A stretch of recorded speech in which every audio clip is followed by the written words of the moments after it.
प्रदेश के कई इलाकों की बदहाल स्वास्थ्य व्यवस्थाएं आम जनता पर किस कदर भारी पड़ रही हैं, इसका ताजा उदाहरण सागर जिले के रहली सामुदायिक स्वास्थ्य केंद्र में देखने को मिला।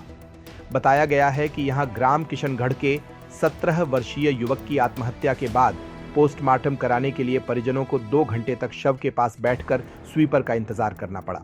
आपको बता दें कि डॉक्टर की मौजूदगी में पोस्टमार्टम के लिए स्वीपर की आवश्यकता होती है, लेकिन शनिवार को अस्पताल का स्थायी स्वीपर मदन कुमार ड्यूटी से गायब था। 2 घंटे इंतजार के बाद जब शव से दुर्गंध आने लगी और परिजन परेशान हो गए, तब मजबूरन प्राइवेट स्वीपर बुलाकर पोस्टमार्टम कराया गया। मामले की पुष्टि करते हुए ड्यूटी डॉक्टर संदीप असाटी ने कहा कि परिजनों को काफी देर तक इंतजार करना पड़ा।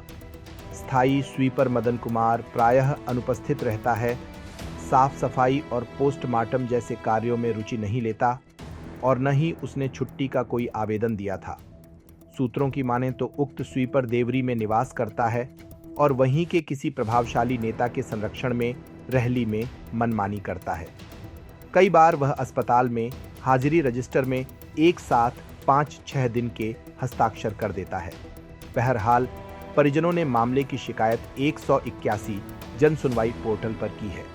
यह मामला न केवल अस्पताल की लापरवाही को उजागर करता है, बल्कि स्वास्थ्य विभाग की जवाबदेही पर भी सवाल खड़े करता है। आपका नाम भाई? नरेश चढ़ार। कहाँ के रहने वाले? किशनगढ़। क्या हो गया 181 लगानी पड़ी आपको? वो डॉक्टर साहब तो आ गए थे, उसके जो आदमी हैं वो नहीं आए थे पोस्टमार्टम करने वाले। क्या बोल रहे थे वो? उसका तो पता ही नहीं है क्या बोल रहे थे, आ ही नहीं रहे। आप कितने घंटे से इंतजार कर रहे थे? 2 घंटे हो गए थे। फिर आपको किससे करवाना पड़ा पीएम? किससे करवाना पड़ा? प्राइवेट। प्राइवेट। 181 लगाई आप ही ने लगाई? हाँ। मृतक के आप कौन हैं? भाई है।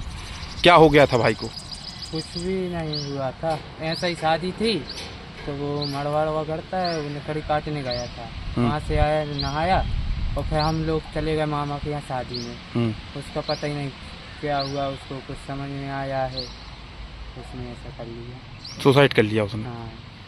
कहाँ के रहने वाले हो? किशनगढ़। फरियादी का कहना सही है कि उसकी जो मृतक की लाश लाए गए थे ना, जो शव लाए गए थे, उसको काफ़ी इंतजार करना पड़ा, क्योंकि जो परमानेंट स्वीपर है यहाँ पे, जिसका नाम मदन कुमार करौसिया है, वो यहाँ पे प्रायः अनुपस्थित पाए जाते हैं। कोई भी शासकीय कार्य जैसे साफ सफाई का या पीएम का कार्य, इसमें ये रुचि नहीं दिखाते हैं। फिर एक प्राइवेट से जो स्वीपर है जित्तू, उसको बुलाया गया और फिर तत्पश्चात पीएम कराया गया। मैं भी काफ़ी देर से इंतजार कर रहा हूँ उसका, लेकिन वो आ ही नहीं रहा था। क्या किन कारणों से नहीं? फोन उसका बंद बता रहा था जी। और कुछ आवेदन या छुट्टी ऐसी कोई प्राप्त नहीं हुई है। कार्यालय में देखा गया है और कार्यालय में उसकी अनुपस्थिति मार्क की गई है।